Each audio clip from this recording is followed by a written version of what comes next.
All right, everybody, this is Beautique Winemaking 101. Can you see me? All right, today we're discussing malolactic fermentation.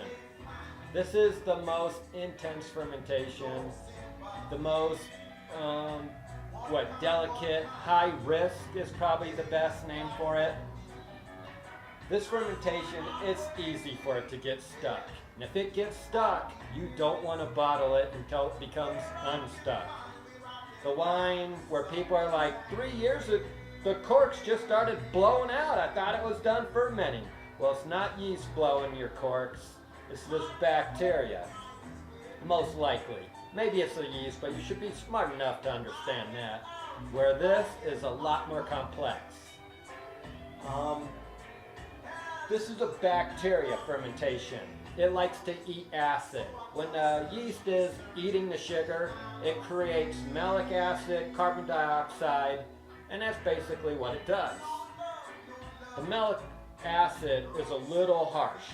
It's fine in white wine. It actually enhances white wine, but in red, you want something a little softer because the tannin structures are great, and you don't need a bunch of acidity popping you.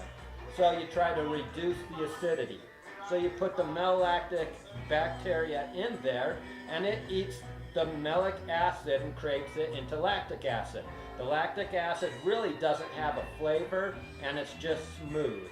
It reduces acidity, and the acidity that is created is soft and smooth.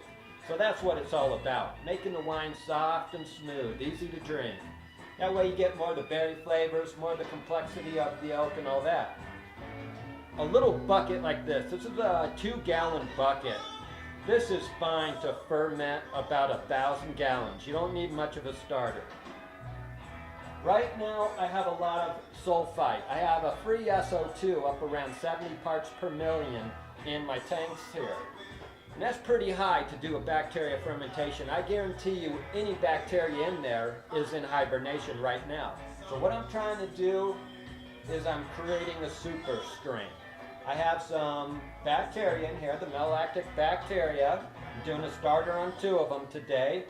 And I'm slowly introducing the wine to the bacteria. This is going to let the bacteria get comfortable with it. If I took this bacteria and just threw it in, it would go into hibernation. I'm waking it up, and I'm slowly going to introduce it to that environment.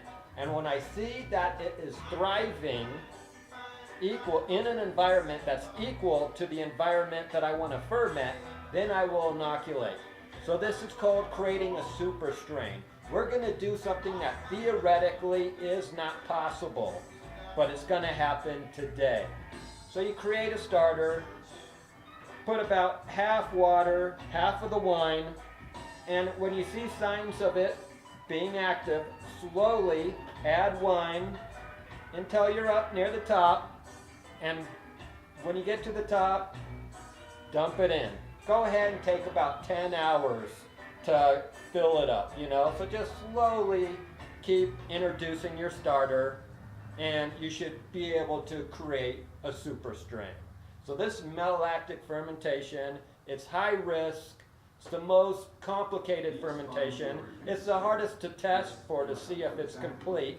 I wouldn't recommend it to amateurs, but if you're a home winemaker who's been making wine for 10, 15 years and you want to take it up a level, I'd say don't do your whole batch with it, but slowly get used to it, experiment a little bit with it until you get comfortable with it.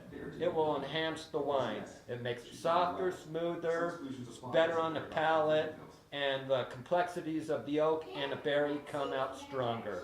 It definitely takes a mediocre wine to the top.